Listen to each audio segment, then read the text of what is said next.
Hey, everybody. Welcome back to the Thinking Crypto channel, your home for cryptocurrency news and interviews. Huge news to share with you all today, my friends. Ukraine has legalized crypto. The president signed a bill today. This is huge. They're being invaded by Russia. They're essentially at war with Russia right now.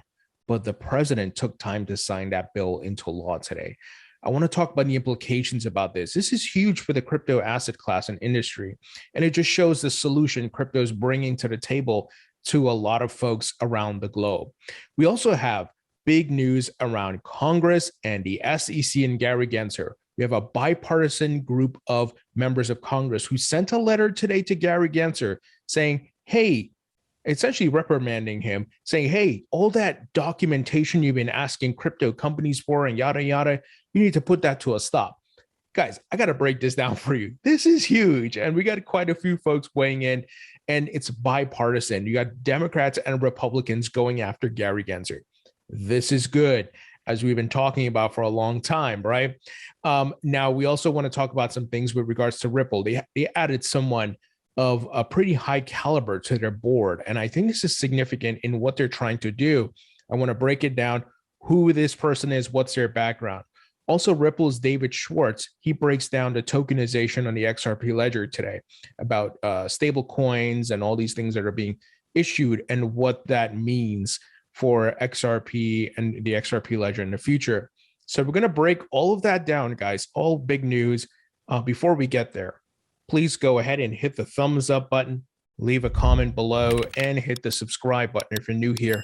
It helps support the channel and it doesn't cost you anything. If you're listening on a podcast site, please give me a 5-star rating. Quick word from our sponsor here, guys, and that is iTrust Capital, which allows you to buy and sell crypto 24/7 in a retirement account.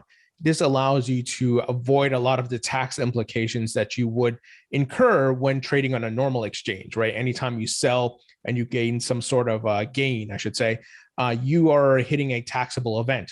Well, if you trade in an IRA account, you don't have to worry about that, and you can let your earnings grow over time. So iTrust Capital is a great platform. They have a full mobile app, 25 plus cryptocurrencies, a great support team that is ready to answer any questions you have and help you get onboarded. They also have really great security. They use Coinbase Custody, which has institutional grade crypto custody to custody their clients' assets. So you don't have to worry about any issues and so forth. And a lot of their levels of security include like SOC 2. They have hundreds of millions of dollars of insurance policy. So really great security. And the great thing is, guys, it's free to sign up. You don't have to pay anything to sign up. There are no hidden fees. There are no monthly fees. You can go sign up and see if it's for you. And if you use my link, you can get a $100 funding bonus. So be sure to check out the link in the description. And thank you all for your support there. Now, let's look at the market. We are seeing a bit of a bounce for Bitcoin. Right now, it's near $41,000. There's some green on the charts. And that is because today we heard from Fed Chairman Powell that they're going to increase rates by 0.25%, a quarter point. We kind of knew it was coming and the markets already priced it in. So the markets didn't react negatively or anything, just the same chopping up and down and around for Bitcoin, moving sideways. So nothing to worry about. So this upward movement right now, my hope is that it can continue and move upwards, but I still think we have some sideways movement to go before we move back up to Bitcoin's retracement. So we'll have to wait and see what happens. Nevertheless, I am happy to see some green, but nothing to call home about, nothing to write home about at this point, guys. It's a waiting game. And, as we've been talking about, for those who are maybe new to the channel, we're waiting for Bitcoin's retracement to 55 to 58K, start correcting into the bear market, and then alt season to pop off. But, there's different thesis out there that the Bitcoin still has a new all-time high to head to, a blow-off top. So we'll see what happens. There's different scenarios and theses, but we don't know the future. Nobody knows the future. So we just have to wait and see what plays out and have our plans ready for different scenarios. Now, blockchain backer, who I've been following a lot of his analysis. He said, good reaction from the markets today. Initial sell-off into the Fed hike, which the first move is usually the head fake, then did a full recovery and closed at highs. So once again, the market reacted really well to this. And I think the market people knew what was coming, that it would be a small rate hike, and then we'll have to wait and see if the Fed continues to raise rates later on this year. But nothing, it's not like they came out and raised it a whole point, right? Or, moved it up to 1%. It was just a quarter point, 0.25%.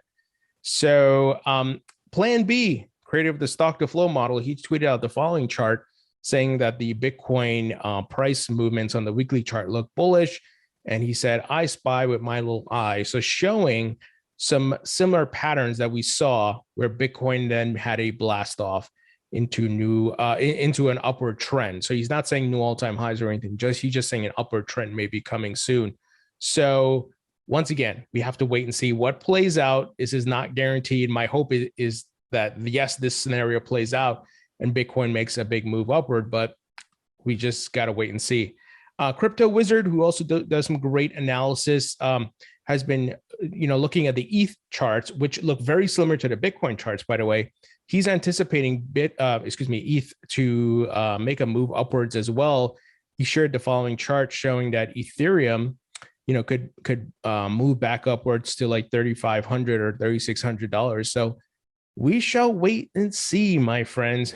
I'll take a higher price than we have now for both Bitcoin and Ethereum. All right, let's jump into the news. Here's I think the biggest news of the day. Ukraine's Zelenskyy signs virtual assets bill into law, legalizing crypto. Ukraine has received $100 million in crypto donations during its war with Russia. My friends, this country is getting bombed the hell out of them, right? I mean, you got Russia, I don't want to get too much into the details because it is frustrating. I am angry about it. There's talks about certain places that were bombed, maternity wards and so forth. But nevertheless, they're in war right now. And today, my friends, the president went and signed this bill. Now, why would he do that if it wasn't of importance? Guys, crypto is here to stay. Crypto's bringing some great solutions to the world. And here we're seeing it play out, right? Where this country has been asking for and soliciting for crypto donations because they need it, obviously, right? And the fact that he did this is pretty significant. So Ukrainian President Volodymyr Zelenskyy legalized crypto in the country, signing into law a bill on virtual assets amid a frenzy of digital asset donations to support the country's defense against a Russian invasion. The law determines the legal status, classification, ownership, and regulators of virtual assets, as well as setting registration requirements for crypto service providers, the Ministry of Digital Transformation said in a statement Wednesday. The market will be regulated by Ukraine's National Commission on Securities and the Stock Market. Exchanges will be able to operate legally and banks will open accounts for them, the digital ministry said in a tweet. The state body is tasked with shaping and pursuing a policy in the field of virtual assets, determining the order of circulation of virtual assets, issuing permits to virtual asset service providers, and carrying out supervision and financial monitoring in this area. Guys, my goodness. Sometimes I don't have the words to convey how bullish and how big this is. And, it's coming like a week after Biden set out the crypto executive order. Dominoes are falling across the globe. I hope you see what is happening here. This is not just about investing anymore. This is a disruptive technology that is here to stay. It's going to transform the world, and it's a global asset class. These blockchains are globally distributed. And I've said it many times, you could be the wealthiest person on the planet, like Elon Musk, and own some Bitcoin, Ethereum, and Dogecoin. And you can be an average Joe with just a few $100 in Bitcoin, Ethereum, and Dogecoin, and you're a part of the asset class. There's never been anything like that before, especially distributed on a global level, verifiable. Obviously, you can see the transactions real time, and all on the blockchain. Pretty amazing what is taking place, my friends. Very bullish news, and game theory will play out. You're going to see other countries start to do this. Now, here is some good news. Shout out to Congressman Tom Emmer, who I've interviewed a couple of times. And here's what he tweeted out today. My office has received numerous tips from the crypto and blockchain firms that SEC Chair Gary Gensler's information reporting requests to the crypto community are overburdensome, don't feel particularly voluntary, and are stifling innovation. Yeah, you don't say. Here he continues saying, this is why I sent a bipartisan letter to the SEC chair, and he named all the other representatives, Darren Soto, Warren Davidson, Ted Budd, Representative Josh Gottheimer, Representative Byron Donalds, and Representative Richie Torres out of New York. Guys, this is awesome. So he said he sent this letter to Gary Gensler, the SEC, regarding the SEC's crypto information seeking process. He says, while the SEC has authority to obtain info from the market participants for rulemaking purposes, it must ensure that these inquiries don't infringe on the standards established in the Paperwork Reduction Act, which limits the burden the government imposes on private businesses and citizens. Finally, he says here, crypto startups must not be weighed down by extra jurisdictional and burdensome reporting requirements. We will ensure our regulators do not kill American innovation and opportunities. More pressure. Remember, I've been talking about we got to put pressure on the SEC. Call your representatives, tweet, make content, video content, blog posts, whatever it may be. Pressure and more media members covering the Ripple lawsuit and all the things that the SEC has been doing. The folks at Fox Business has been doing this. Rosalind Layton writing articles in Forbes. Now Tom Emmer, and I love this, bipartisan, both Democrats and Republicans going after Gensler. This is awesome, guys. Now, I'm not going to read this whole letter to you guys. I'll read the opening paragraph for you, but you guys can certainly go read the whole thing. It puts out a variety of questions here. And let's see how last time Gensler took like 2 months to reply to Congressman Tom Emmer. Let's see what he does now. There's a lot more folks behind Tom Emmer now.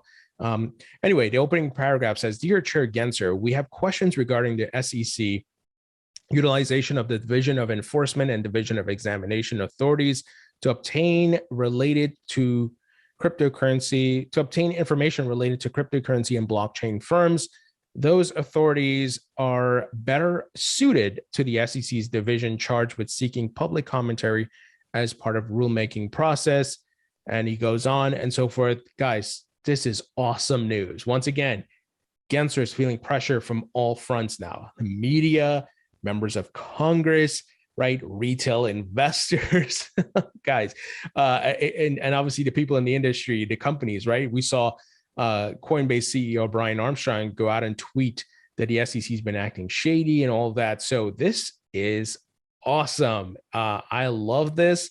I want to see more of it. I'm actually going to be interviewing Congressman Byron Donalds soon. He's out of Florida, and he was one of the members who participated in this bipartisan letter. This is great news, my friends. Now, Representative Darren Soto, who we know is a big pro-crypto guy down in Florida as well, he tweeted out, proud to co-lead a bipartisan letter today to SEC chair with the respective members I named. He says, regarding the SEC's overburdensome crypto information seeking process. And here, the Blockchain Association, and you guys know I've interviewed Ron Hammond of the Blockchain Association multiple times. They tweeted out, proud of this bipartisan effort by naming out the folks who participated regarding the SEC's crypto info seeking process. These champions are ensuring the United States remains a crypto innovation leader. This is great. And Ron Hammond, he tweeted out, this is an incredible bipartisan effort for Democrats and for Republicans, led by the ranking member of the Financial Services Oversight Subcommittee, which oversees the SEC. Shout out to Lizzie Fallon for leading this effort on the staff front. So Lizzie Fallon is, she provides policy services for Representative Tom Emmer. She's a co-chair staffer for the Blockchain Caucus. So this is awesome. I love this, guys. This is what we need. Remember what we've been talking about it for so long, right? Gensler needs to be stopped. Congress has to act. We're starting to see some of the action here, guys. So things are looking up. I think the future is bright. I'm not saying everything's going to be fixed next week or next month, but we got to start. We got to get the ball rolling, right? And Congress makes the laws, and this committee is here to oversee the SEC. So Gensler, watch out, buddy.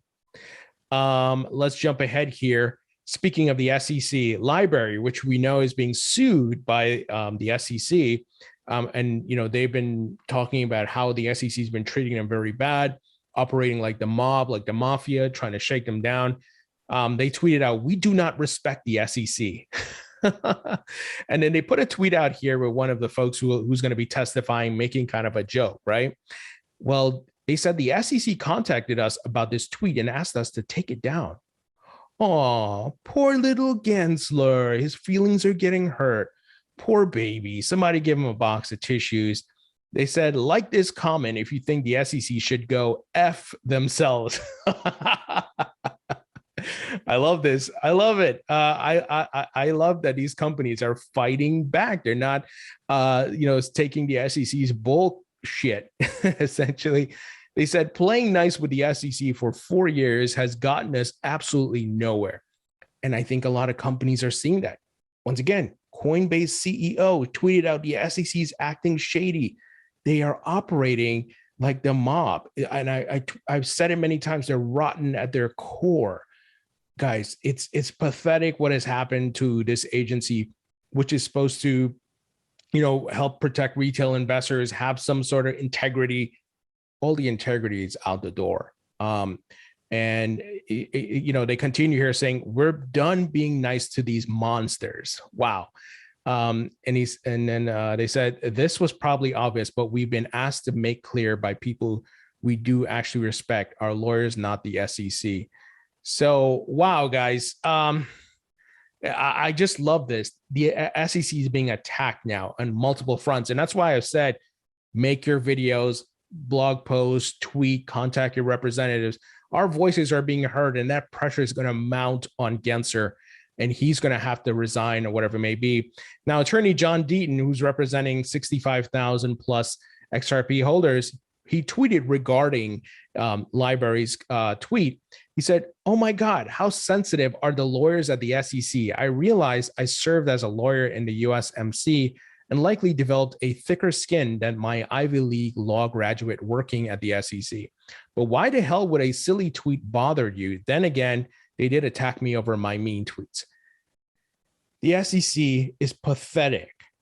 And I want to make sure folks don't get me wrong. I'm not including Hester Peirce or Elad Roisman. Now, he just resigned when I say that. And I'm also not against protecting consumers and stopping scams. I believe that their SEC has a job to do, but they've really navigated away from their core values. Now it's about conflicts of interest and under the table dealings and manipulation and working for the incumbents and so forth, versus what the core missions and their core values were, right?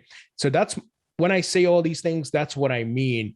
I'm not against, once again, stopping any type of scams in the crypto industry or other markets. Scams exist in every markets, right? Human beings, as a society, as humanity, there's good people, there's bad people, there are people looking to do bad things, and they will use any format or platform that they can. And the SEC certainly has a job to do. I'm not against that. Now, moving ahead, Ripple, which is obviously being sued by the SEC, and then we've talked about it. Ripple's going to win, in my opinion. Well, Brad Garlinghouse tweeted out the following. They made the announcement, and Brad Garlinghouse said this: "As we continue to scale globally, our policy bench deepens with the addition of Michael Warren. Welcome to the board." Okay, So they added Michael Warren to their board of directors. They said Michael will play a key role at Ripple as we continue to champion regulatory clarity in the United States and expand our presence to the global markets. Key thing there, champion regulatory clarity in the United States. Well, who's Michael Warren, you may ask? Let me give you the details. Equally as exciting is the announcement of our newest member, Michael Warren. He joins Ripple with over 20 years of experience advising clients on international growth strategies, stakeholder management issues, and economic and geopolitical issues affecting global markets. Warren is managing director of Albright Stoneridge Group, part of Denton's Global Advisors, where he consults companies, investors, and stakeholders on navigating challenging business and regulatory landscapes in new and emerging markets. Prior to his tenures at ASG, Warren served, listen to this, on the administrations of 2 US presidents. He was senior advisor of the White House Presidential Personal Office during President Barack Obama's first term. And in 2010, President Obama appointed Warren to serve on the board of directors of the Overseas Private Investment Corporation, where he served on the audit committee until his term ended in 2019. During the Clinton administration, he was executive director of the National Economic Council at the White House and served in the office of the Secretary of U.S. Department of Labor. Why did I read all that and share all that? Look at the folks who are working with Ripple. They have former SEC officials advising them and working with them, right? Mary Jo White and Joe Grunfest, who I recently interviewed. You got Rosie Rios, and oh my goodness, the amount of people backing Ripple and working with them is pretty amazing. And this is why it's not looking good for Gensler and the SEC, because you have these people who understand how governments work and regulatory items, and now they're working with Ripple. Gensler, you better pack your bags, buddy. You better pack your bags. Monica Long of Ripple, who I interviewed just a couple of days ago, she tweeted out, "Congrats to Hex Trust on your Series B. Ripple is proud to be an investor. Hex Trust continues to up their game with institutional grade, chain agnostic custody services. No easy feat." So they raised a Series B, $88 million. See, these companies are raising money like crazy. So Ripple's invested in them. And you all may remember, I interviewed the CEO of Hex Trust multiple times. And if you haven't seen my interview with Alessio Quaglini, be sure to check it out. I'll put a link in the description. But we talk about R3 and Ripple and XRP. And actually, I interviewed him 3 times. And all the things they're doing, they have a huge custodial business out in Hong Kong. And they're working with banks and institutions and so forth. So, guys, you know, it wouldn't surprise me if Ripple's using them from a custody standpoint to provide liquidity services to banks and payment firms in the Asian markets. Now, we don't know that for sure, but you know, it's not hard to put together the connections here and what, you know, they're invested, what this company does. So I'm going to try to get Alessio back on the channel and talk about this. But pretty big news for them, pretty exciting. Now, Ripple David Schwartz, he talked about some news that we heard about recently, and that is the XRP Ledger decentralized exchange now supports stablecoins, USDC and USDT, so via GateHub. And the first euro-backed stablecoins is soon to come via StasisNet. It says, let's check out the benefits of support offered for stablecoins on the XRP Ledger. Now, this is pretty insightful, and I'm going to try to get him back on the channel to talk about this. Many of the XRPL's core features, such as the world's first DEX, have been available since 2012.